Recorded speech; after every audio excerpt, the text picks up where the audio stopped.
ప్రతి hero body language ని different గా ప్రెజెంట్ చేసే డైరెక్టర్ పూరి జగన్నాథ్. ఈ డైరెక్టర్ తో సినిమా చేయాలని ప్రతి యంగ్ హీరోకి ఉంటుంది. పూరి సినిమాలో హీరో అంటే రఫ్ లుక్, సిక్స్ ప్యాక్ బాడీతో పాటు ఉన్నది ఉన్నట్టు చెప్పే నైజం ఉంటుంది. ఆరగెంట్ పర్సనాలిటీగా హీరోని ప్రెజెంట్ చేస్తూనే సినిమాలో ఏదో ఒక విషయాన్ని చెప్పాలనుకుంటాడు పూరి. అలా ఆ స్టైల్లో వచ్చిన సినిమాయే ఇజం. నందమూరి కళ్యాణ్ రామ్ ను కూడా పూరి తన స్టైల్లో చూపించే ప్రయత్నం చేశాడు. అందుకని కళ్యాణ్ రామ్ తో సిక్స్ ప్యాక్ కూడా చేయించడం విశేషం. ఎన్టీఆర్ కు టెంపర్ లాంటి మంచి సక్సెస్ నిచ్చిన పూరి కళ్యాణ్ రామ్ కు ఎలాంటి సక్సెస్ ఇస్తాడో అని అందరూ ఆసక్తిగా ఎదురు చూశారు. మరి అందరి ఎక్స్పెక్టేషన్స్ కి అందుకునేలా ఉందా పూరి ఇజం? ఎలా ఉంది చెప్పేస్తా. Hi, this is Kajal and welcome to India glitz movie review.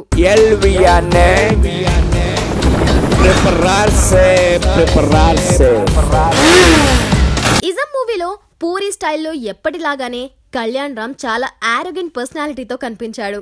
Kalyan Ram acting అందరినీ బాగా మెప్పిస్తుంది. ఎస్పెషల్లీ ప్రీ క్లైమాక్స్ లో కోర్ట్ సీన్ లో ఎమోషనల్ గా చాలా మంచి పర్ఫార్మెన్స్ ని ఇచ్చాడు. సిక్స్ ప్యాక్ లో కళ్యాణ్ రామ్ లుక్ చాలా బాగుంది. హీరోయిన్ అదితి ఆర్య చూడడానికి బానే ఉంది, కానీ యాక్టింగ్ విషయంలోనే కాస్త వెనకబడింది అనే చెప్పాలి. ఇక డాన్ క్యారెక్టర్ లో యాక్ట్ చేసిన మన జగపతి బాబు క్యారెక్టర్ అయితే తేలిపోయింది. సినిమా స్టార్టింగ్ లో జగపతి బాబు క్యారెక్టర్ కి ఇచ్చిన బిల్డప్ సినిమాలో అతని క్యారెక్టర్ పిక్చరైజ్ చేసిన తీరుకు పొంతనే ఉండదు.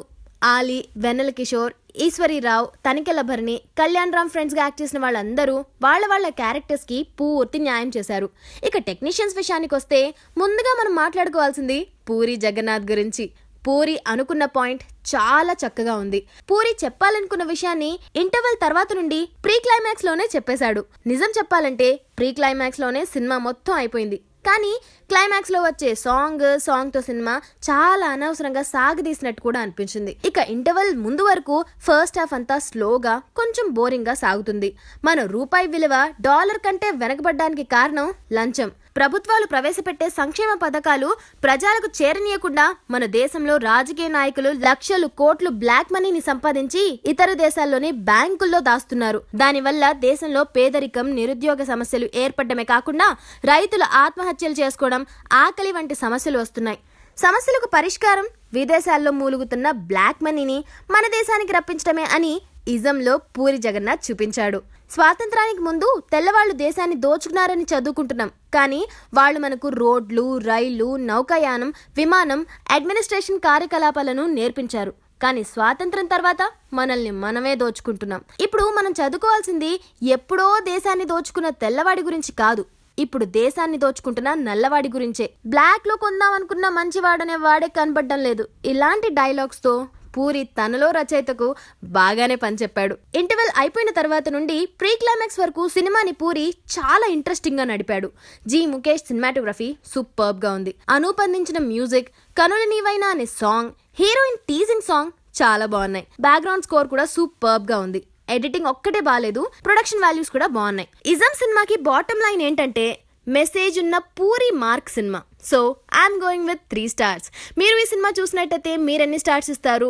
మీకు ఎంత బాగా నచ్చేసింది ఇజం సినిమా అనేది కింద కామెంట్ బాక్స్ లో పోస్ట్ చేసేయండి. Thank you so much for watching and please subscribe.